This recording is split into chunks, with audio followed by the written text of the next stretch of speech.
Have you ever heard a piano that seemed to tell stories without using a single word? McCoy Tyner was exactly that kind of pianist.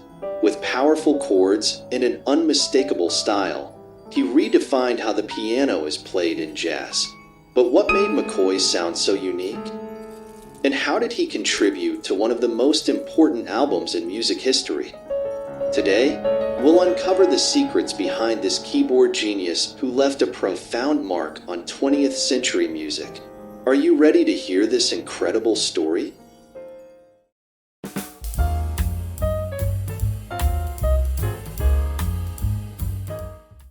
McCoy Tyner was born on December 11, 1938, in Philadelphia, United States. His full name was Alfred McCoy Tyner, but in the jazz world, he was simply known as McCoy Tyner. From a very young age, music was a significant part of his life, thanks to his mother, who had a deep love for the piano and encouraged McCoy to learn the instrument. One of the defining moments in his relationship with music came at the age of 13 when he began taking piano lessons.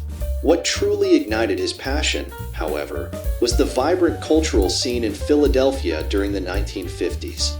The city was alive with talented musicians, and McCoy was exposed to a variety of styles, from bebop to local blues. A curious story about the beginning of McCoy Tyner's career involves the small upright piano his family had at home. He would spend hours playing with chords and melodies, but instead of focusing on sheet music like many young pianists, he preferred to improvise and experiment with different sounds. This habit, which might have seemed like a deviation from what his teachers expected, turned out to be essential in shaping the unique style he would develop later on. In addition, a pivotal encounter occurred during his teenage years. He met Bud Powell, one of the great names in jazz piano. Powell lived in Philadelphia at the time, and McCoy was deeply moved upon hearing him play. That experience not only inspired him to take music seriously, but also showed him what was possible to achieve with the piano. The moment that launched McCoy Tyner onto the jazz scene was his entry into John Coltrane's legendary quartet in 1960 at just 21 years old. Being invited by Coltrane was more than a professional opportunity. It was an early recognition of his talent and musical vision. Within the quartet, McCoy stood out not just as a supporting pianist, but as a key figure in creating a revolutionary sound that defined the jazz of that era.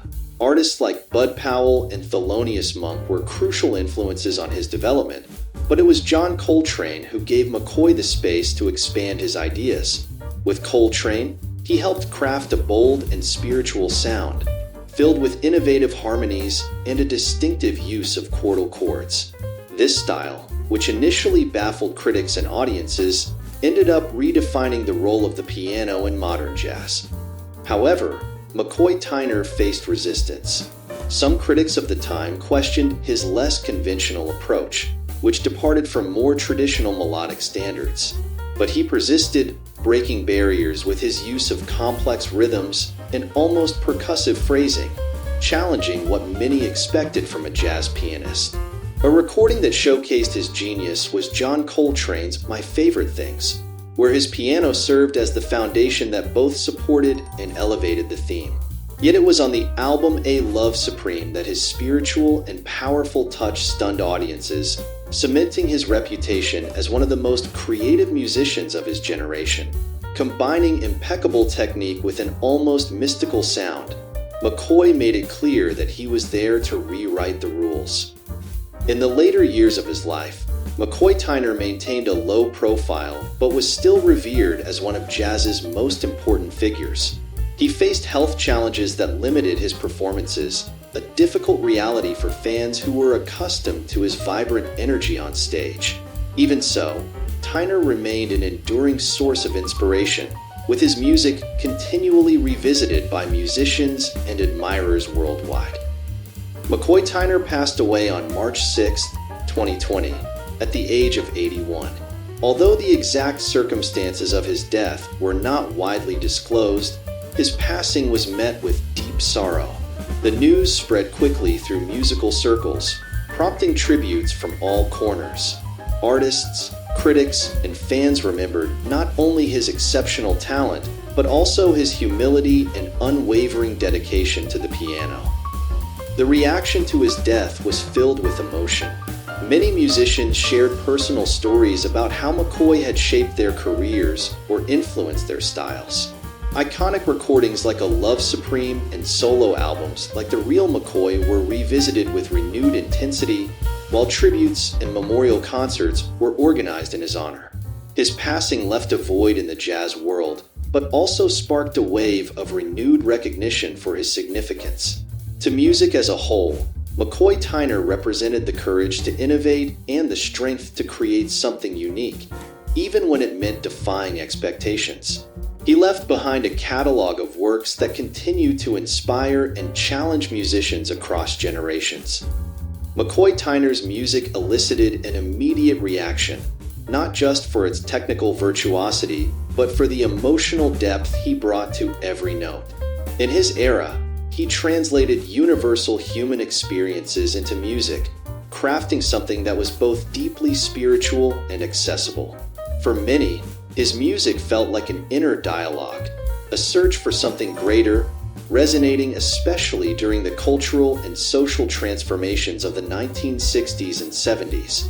Compositions like Passion Dance and Search for Peace remain studied as prime examples of how to construct harmony and rhythm creatively. His innovative use of chordal chords, for instance, challenged traditional norms, creating a sound that was simultaneously open and intense. Jazz musicians and even artists from other genres continue to explore his techniques to understand how he managed to convey such power and delicacy.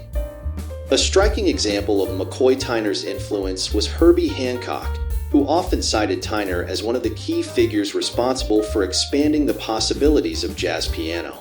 Hancock noted that McCoy's bold style encouraged him to experiment more with harmony and space in his own music. Today, McCoy Tyner's music continues to remind us of the importance of pursuing authenticity in art. He demonstrated that even within a seemingly rigid framework like traditional jazz, it's possible to break barriers and create something that speaks directly to the soul. His work challenges us to hear not just the sounds, but the meanings hidden between them, a valuable lesson in a world that often prioritizes the obvious and superficial. What if a single musician could change the way we feel music, creating something so unique that it challenges our ideas of what is both beautiful and powerful at the same time? McCoy Tyner was not just a pianist.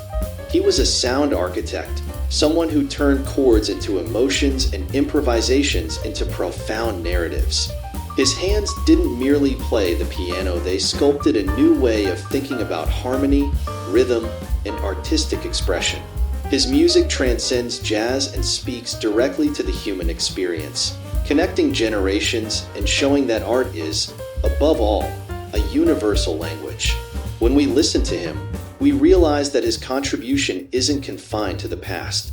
It's an ongoing dialogue, echoing in every musician who dares to challenge norms and seek something more meaningful. If this story inspired you to listen to McCoy Tyner with a fresh perspective and reflect on the power of music in our lives, don't forget to like the video and subscribe to the channel. Here, we celebrate the art that transforms. Don't miss the upcoming content as we explore the masters who shaped music as we know it today.